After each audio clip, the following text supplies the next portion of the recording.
Hello everybody, welcome to another review. Today I'm going to be reviewing the brand new album by Enterprise Earth titled Death and Anthology. So this is an early deathcore release album. I mean it's February, but still it's near the start of the year than it is to the end.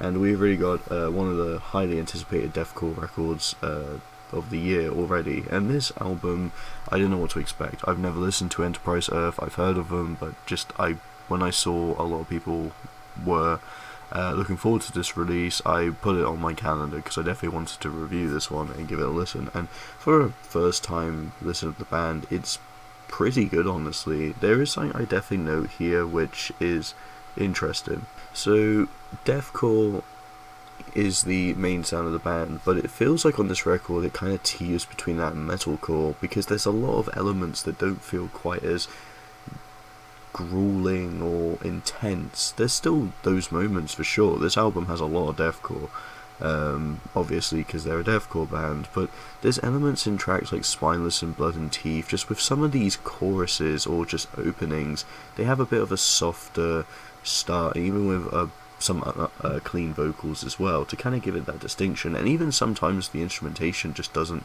quite go as hard as it can, but it still also has its moments. Like, one of my favourites is the Reaper's Servant, when it just comes to this repetitive chunky riff that just repeats again and again, but then it just builds up into just some intense rapid fire riffs to a guitar solo. I like the ideas and I love the structuring they have with tracks like this.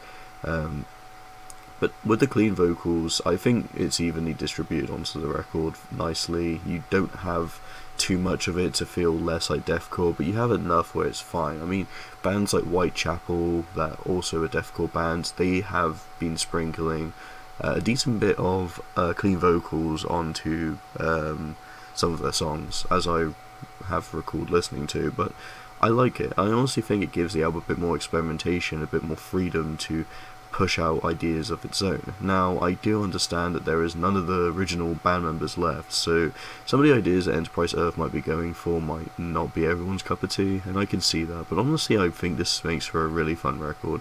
And you even have an instrumental only track which is Accelerated Demise. I love this one. It's just great. It's just 4 minutes and 40 seconds of just showing how talented the guitarist and drums are. I think the way that they both work together without the vocals is strong enough to stand out, and I think definitely it's probably one of the highlight tracks, I would say. And I'm not always an instrumental only fan, so that's definitely saying something. And I even think one of the best tracks is Curse of Flesh, and I haven't mentioned the guest appearances or the guest features, but the best one for me definitely had to be Matthew Heafy, who, in case you don't know, is the lead vocalist of the band Trivium, quite a big metal band. But this was a great collab, and I think the two just work together really well. They play off each other and make for a great final track of the album, or at least the album closer. It makes for a great